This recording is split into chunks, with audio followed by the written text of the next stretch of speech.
aiwa mazita zvangu handitauri my sister, hapana pandingataure mazita. Zvapana nepandakataura zvouyo kuyo ari kuchemawo nemari yake uyo. Makambonzwa uchitaura zita rake? Because zvinorwadza akavedwe. Vanhu vari kuba mari vachiningisa mosoro otya vanhu. Hapasisina because hapana mari dzedu dzakatoenda. Ndinoda kuexplaina yangu inini story. You can record me if you want. Ndakaenda kunana Sweden, I think it was 2023. 2023 tachaziva kuti fomu rangu riri kumba. Chasasa pafomu chindira ichi kuti vandataura navo vananzi 800 euros. Kuti uitirwe permit iuye but ndinonga bhadhara 400 euro. Kana permit yako yabuda inozopesa ne 400 euro. So ndakavaisira 400 euro. Ndavaisira 400 euros. Pandakapinda mugroup inini chabhara varaiswa mugroup rakanzi waiting for permits kudidi. But tapinda mugroup rero. Vamene vanhu 170 something. Ndoni permit yangu ndobva yazopura. I think vamuna yakabuda muna January. Ndiri kuZimbabwe papo. Mari panga pasina kwangwaisa hurwere. Ndikati nini nasana nemari yekupesa chi 400 euros. Manje permit yako unozopinza mudhuro kana chi wapesa 400 euro. Saka ndakabva tangogara ndakangoda mari haisi kubatika. Aka mugrupu macho hakuna kana munhu waana ari kumbone testimony kuti ndakuenda.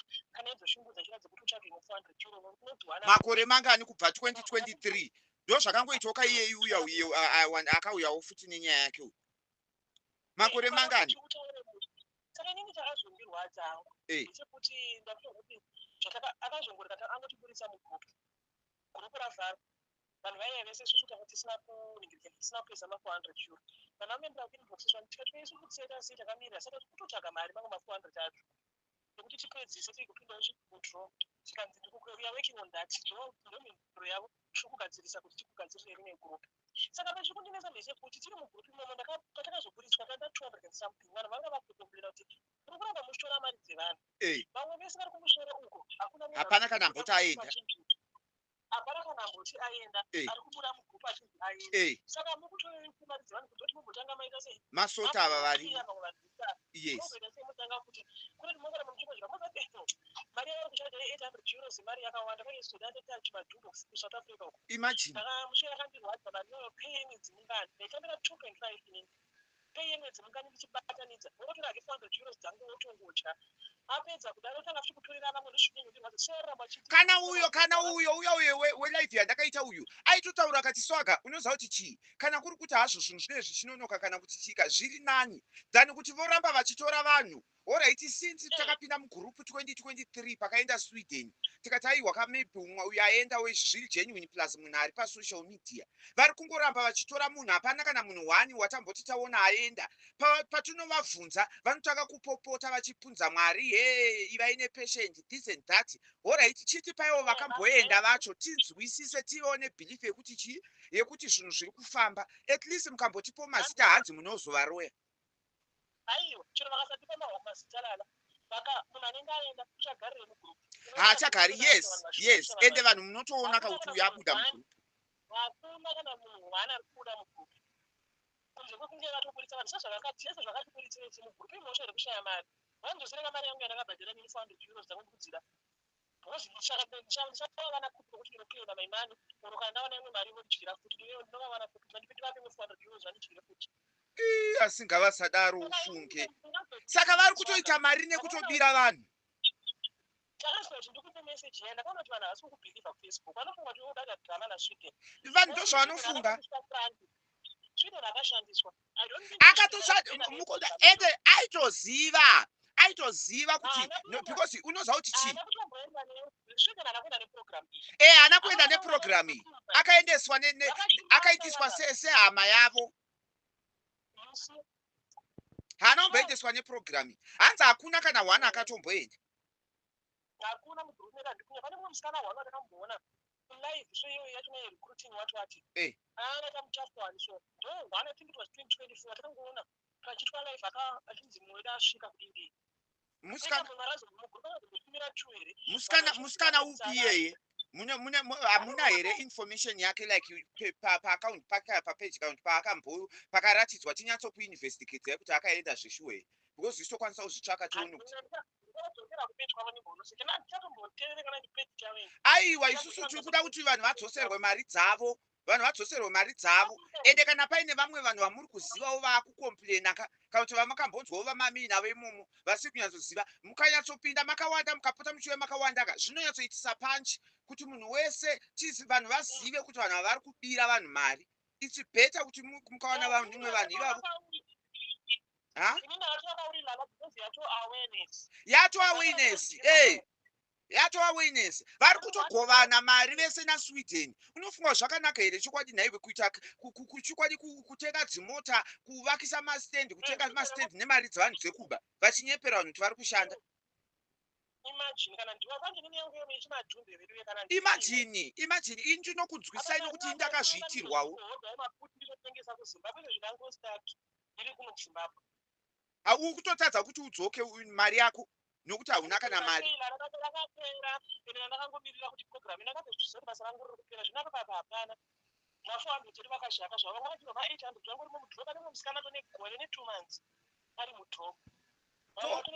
Vamwe vanhu kana uine vauri kuzivawo vawakaimbotana wakawanzwa mine macontact namunokwanisa kunditsvagira handipotaura handi hamuna kutaura zita renyu handitombosiwe kuti ndimani. Aiwa vanhu ngavataure kubirwa hapana kana chamakamirira. Poland haisi kutora vanhu.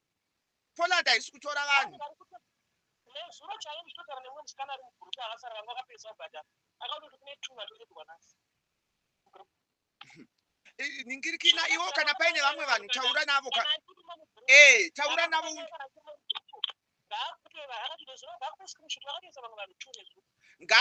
Ngaatipe screenshot yemanhamba iwoyo handitauri kana ngaangopa imimi mosenda kuno kundicommunicate nevanhu because vari kubirwa vanhu. Inini ndine bhoto yekutomira hatidi vanhu vanobira vanhu zvinorwadza teti tisafa zvakafanana nendakatozviitirwawo uchitsvakawo mari nezvimastars uchiita sei uchitambura kuti unganidze mari and 10 people they will treat you like that. Vanhu vokuita benzi. Ini ndinotokumirirai mari dzevanhu ngatidzosere. Handitauri naye ari kubira vanhu. Handitauri naye ini changu kuisa nyaya pasocial media kuti vanhu ndozvizaichaita noizi chete. Imimi ingoudzai vanhu kuti vanhu ngavauye.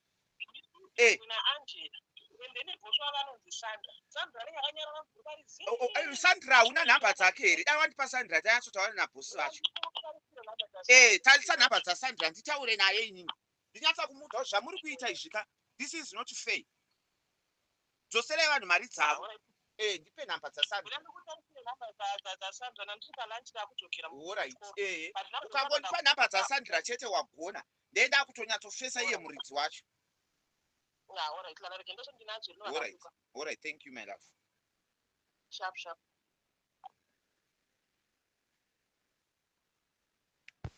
Iwe Sandira. Iwe Sandi. Why uchiba zvakadero iwe? Why uchiba zvakadero? Sandira, why uchiba zvakadero? Sandira kana wakambotukwa ka. I don't ziva one. You know me now. You know me. Sandira unofunga kuti ndiri balance ndiri dofo ndiri chidofo chekupedzisira. Iwe Sandira iwe mbonyatsondita who born you? Who gives birth to a sascam like you? A non-entity, a commoner, a thief, a scopidonono like you. The most international thief. The Mpavaris. Tell me, who born you? Daddy, who born you? Sandira, I'm talking, who born you? Tell me, who born you? Akaita birth, give birth to the most thief ever in the world like you. Diane. Naiwe Sadi. Egadi yatso kukubhebhera utechairo chairi iwe. Naiwe Sandira, tell me. How come to you so? Iwewe unoita audacity of you coming to me and telling me this rubbish. Oti udza zvokumama zvokumutundo zvokumata zvauri kundiudza izvi. Ndezvokumata. Haurambi uchiita zvekuba uchibira vanhu uchiparadza upenyu hwevanhu iwe. Haurambi uchiparadza upenyu hwevanhu. Tichikusiya uri kuparadza upenyu hwevanhu vadi iwe. Why uchiparadza upenyu hwevanhu? Why uchiparadza upenyu hwevanhu? Watumwa here iwewe?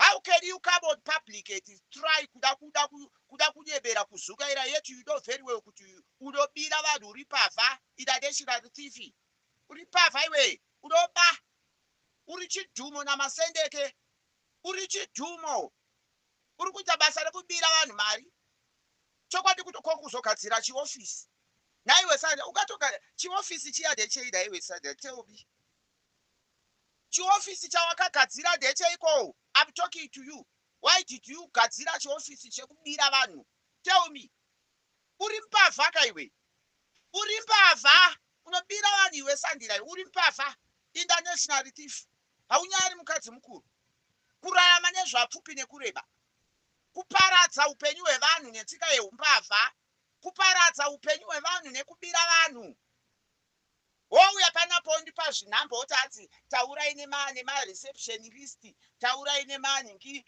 macustomer care chikapani chako chinoita customer care yekupiwe chaunoti only English speakers only English speakers only English speakers where are you English uri muenglish here iwe are you English hausi mushona ndiri kuda kutaura newe mushona hauna kubira maenglish speakers wakabira mashona pawainokweta kweta uchikweta kweta vanhu uchivasvobedza muchigrupu chako uchivapidza muchigrupu chako waitaura navo nechirungu wanga usingatauri navo nechishona wakuyota hanzi only speak English speakers only English speakers English speakers where only English speakers where I'm talking to you tell me only English speakers where only English speakers today just because you have stolen people's money are you for real are you for real are you for real only English speakers since when only English speakers since when you were busy taking people's money why wakanga usingazive kuti vanhu vari kutorera mashona you didn't know kuti vanhu vari kutorera mashona here iwe taura neni kutaura newe you didn't know now it's only English speakers just because you have collected people's money just because you have collected people's money that's why you are now telling us they only speak English speakers what are you talking about the time you were busy stealing people's money you didn't know that you are stealing money from the English the Shona people now you want to divert us to English that will corner us our brain and try do you think atizive here skill chenyu kutiitira chivheko skill panapa ungatiitira chivheko skill panapa une chokwadiwe kuda kurama ende mukadzi akaoma uyu mukadzi uyu ane zvivindu uyu mukadzi uyu nhasi waakutaura only speak English speakers only speak English speakers for what toda kutaura newe the owner of the company the most mbivil the thief of the nation ndiwa toda kutaura newe wotaura kuti handi only speak English speakers only English speakers where what are you talking about tiri kuda kutaura newe the most thieves the most mbavha iri kuita basa rekuparadza upenyu hwevanhu international thief the most thief like you ndiwa toda kutaura newe zimbavha riri kuita basa rekubira vanhu ndo ratoda kutaura naro iwewe nekuti uri mbavha zvemo English speakers ndedzako idzi hatisi kuda maenglish speakers izvo tiri kuda mashona speakers nonsense munofunga kuti hatikuzive here hatizive chiskili cheumbavha chidhumo namasendeke vechikadzi international thief kuita basa kokuenda kunze kuti unogadzira ende une chiskili zvako ende unogona basa rako reumbavha ende une chipo chako chekuba ende unozvigonesa zvekuba naiwe une chipo chakaoma kudaro naiwe wakachionepi chipo chekuba kudaro naiwe Sandira ungabva waba kusvika ipapo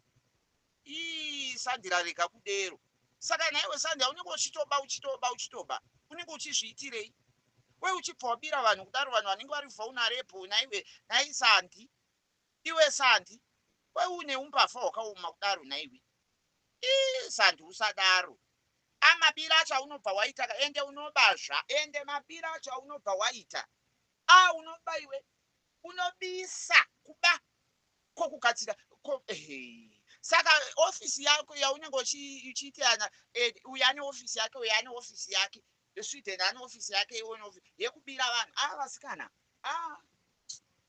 kune vanhu vasina tsitsi kunze uku mukadzi uyu haana kana mwoyo mukadzi ane utsinye uyu ndamutadza mukadzi ane mwoyo wakaipa mhani uyu mukadzi anoba zvinorwadza uyu wouya pano hanzi only English speaker. Where? Since when? Only English speakers. When you were busy stealing people's money, you didn't know you are stealing for people that it does not speak English. You didn't know. The time you were stealing people's money, you didn't know that you are stealing Shona's people. Now you want to divert us to English speakers. What are you talking about? Why usina mamenas mkadziwe? Why usina mamenas kumata kwako mani yomsuri? Panyu pakaora. Kumata ndati kumata iwe. Kumata. Iwe ndati kumata iwe. Haunyari. Kumata kwako wanzwa. Noita basa rekubira vanhu like that. Huh? And the English speakers are not answering. They are not answering the English speakers. Why are they not answering? If kana uchita hands only speak English speakers, only speak. Uchava pamari dzavo iwe. Chinonzi vana mupedza zvo. Uchava pamari dzavo. Uchava pamari dzavo. Uchava pamari dzavo. That uchava pamari dzavo iwe. Uchapa mari dzavo iwe mbavha iwe. Haunyari. Unofunga kuti tiri madofo here iwe. Unofunga kuti tiri madofo. Ah? Do you think tiri madofo? Do you think we are dumps like that? Do you think we are dumps like that? Do you think we are dumps like that? Who do you think you are? Uri kuparadza upenyu hwevanhu hwesandra iwewe naSweden nomumwe hanzi anonzaniko umwe wacho wechitiriwo. Mira nditarise sida. Muri kuita basa rekubira vanhu marini. Tiri kutokurepoterai nekuningi nekufacebook kwacho tokurepoterai mapeji enyu mese. Tokurepoterai hamuna kukwana manimi. Satanyoko. Hamunyari. Hamunyari here mbavha imi. Apa mungoramba muchingotuta vanhu. Munotutirei vanhu. Wai muchituta vanhu? Muri kututirai vanhu. Wai muchituta vanhu kana muchiziva kuti chikambani chenyu hachichanhingirikisi, hachisi kuendesa vanhu. Vanhu vese vakapinda mukuru woita basa rekubati hati kune vapinda. Vapinda kupi? Vapinda kupi we? Vapinda kupi? Ndekupi kwavapinda iwe mbavha iwe? Tifi iwe. Ndekupi kwavapinda? Haunyari. Putseki man. Idiot.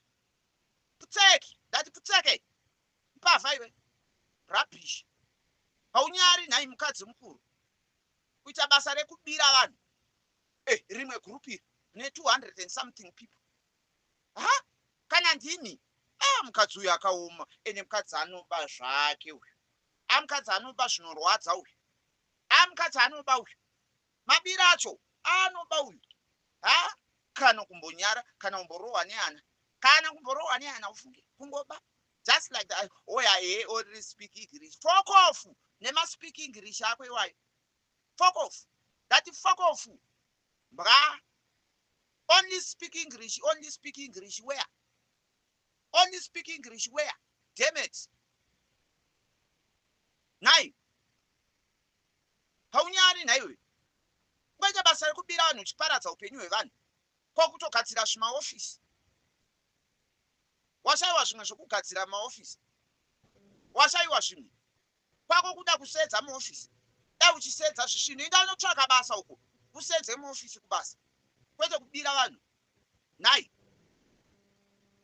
Kwete kuda basa rekubira vanhu. Muchigovana mari dzekubira vanhu. Ngaita basa rekugovana mari dzekubira vanhu kumhata. Satanyoko. Chikadzi kusimba kudai kuti mhata nekoko kusimba kuita chimudyandi ningi chikoro chiningi putseki. Idiot. Mbavha of the mbavha. Uri mbavha iwe. Uri mbavha mani ndati uri mbavha. Uri mbavha iwe. Ndati uri mbavha iwe. Satan. Uri mbavha iwe. Sanyara. Nonsense. Ode ukurapirei kutaura hati everything company message company phone it has kungoti itaure nenhingi zvese zvinofanira kuva documentary yeumbafa zvinofanira kuva documentary yekubira vanhu fuck off hanzi inofanira kuva documentary all the message has to be documentary where documentary you are the owner of the company saka it has to be documentary by who has to documentary your documentary who has to do that nonsensical utsek chidhumo dati uri chidhumo sandira uri chidhumo iwe uri chidhumo documentary which documentary are you talking about nemukadzi akaoma uyu mukadzi akaomesa ende babi racho anoba zvinorwadza mukadzi uyu ndakutya ende unoba zvako ende wakaoma mabi racho aunoba wakaoma aiwa unobisa iwe nonsense